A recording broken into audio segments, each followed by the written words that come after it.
Hey guys, what's up? Welcome back here to today's edition of Advanced Bass Fishing, and really appreciate you guys making some time out of your day to spend with me on the video. And guys, today we're going to be talking about whether or not bass can see your fishing line and how big of an impact that plays on fish biting your lure or not, if they can see the line or if they can't see the line. And I've got some pretty strong opinions on this based upon some experiences I've had. So I'm just going to share with you guys my experience on how I think bass react to different fishing line colors and if they can see it or not in today's episode. Also, guys, a couple quick things before we get started here. Just wanted to invite everybody, anyone interested in booking an on-the-water lesson with me, you can do that by going to my Facebook page, Randy Blaukat Professional Angler, and just shoot me a private message. I do most of my lessons on Table Rock and Stockton Lake here in Missouri.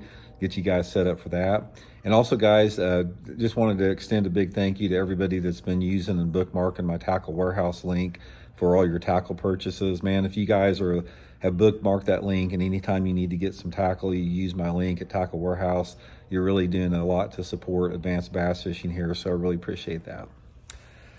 Okay, I have always been very sensitive and very aware of the fact that I thought bass could see fishing line. Ever since I was, just started bass fishing. I remember back when I first started reading a lot of bass fishing magazines. Back in the 70s, Bassmaster magazine would have a bunch of different type of advertisements in Bassmaster, and they always had Stren line in there, and they always advertised the golden Stren, which is it's bright yellow monofilament line.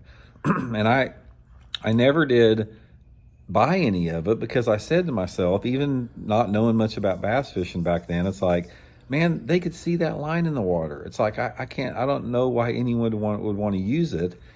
So that was sort of my perception a little bit. And that perception was blown away in the very first time I had a chance to learn how to pitch and flip. This friend of mine who is my jig fishing mentor named Terry Thomas, you guys may have heard me talk about him on the other channel, but he invited me to fish a buddy tournament with him down at Grand Lake. And at the time, all I used was green Maxima. They had this monofilament line called Maxima, and it was green, and it was like almost invisible in the water.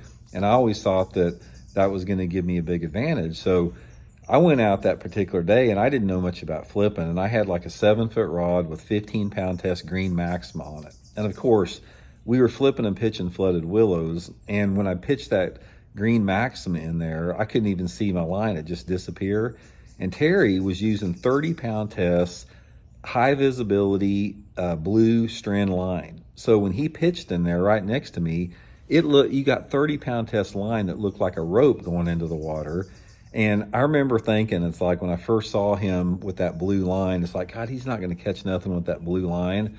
Guys, he whacked them. He absolutely destroyed me that day. He caught 28 pounds of fish on the blue line, and I had 1 2-pounder, and he just ripped big ones all day long on it. That made me realize right off the bat that fish were not that sensitive, at least in off-colored water, to some type of a bright colored line. They were more focused on the bait. Now, as time went on and as the years went by, my thought process changed a little bit because I started experimenting a little bit with different type of lines. And as we went into the 90s and the 2000s, there was a lot more options available. We had, fluorocarbon line came out, which is, crystal clear, really invisible. You had different type of monos, you had different type of braided line colors, and I started experimenting with a lot of things.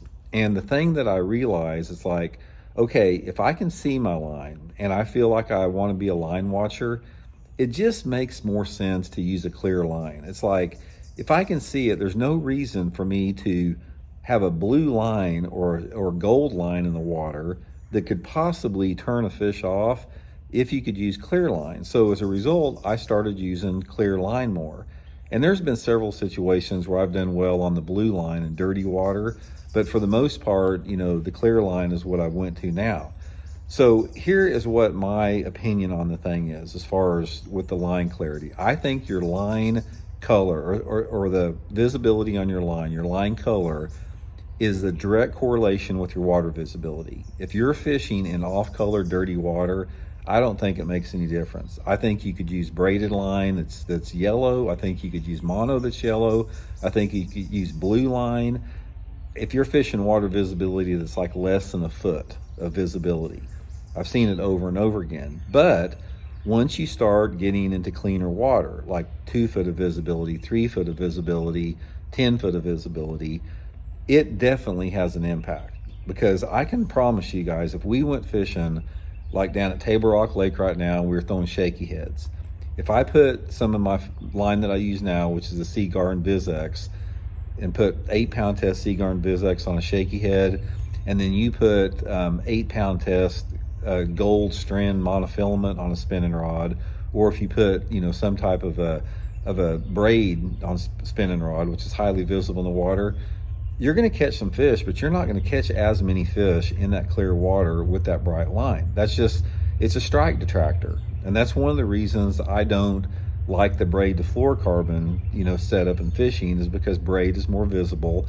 And even if you do have a leader on your braid to fluorocarbon, they can still see that yellow leader, a yellow main line going down into the water. Now, it may or may not have an impact. We don't know to the extent of it. But I do know that bass are very aware, and I do know that bass evolve, and I do know that bass are smarter now than they've ever been. Now, if you were fishing 60 years ago, I think you could have went about anywhere with gold or blue line and caught them just as good, because the fish are simply not as smart. They're not as educated. They haven't been educated.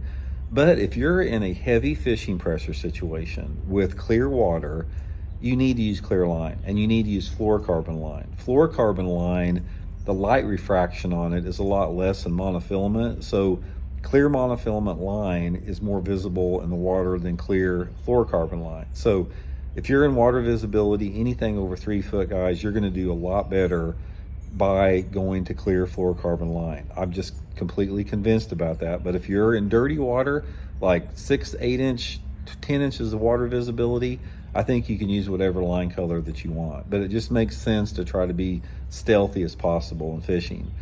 But anyway, that's sort of my experience with it. That's from what I've seen. So let me know what you guys think about it, and we'll check in later.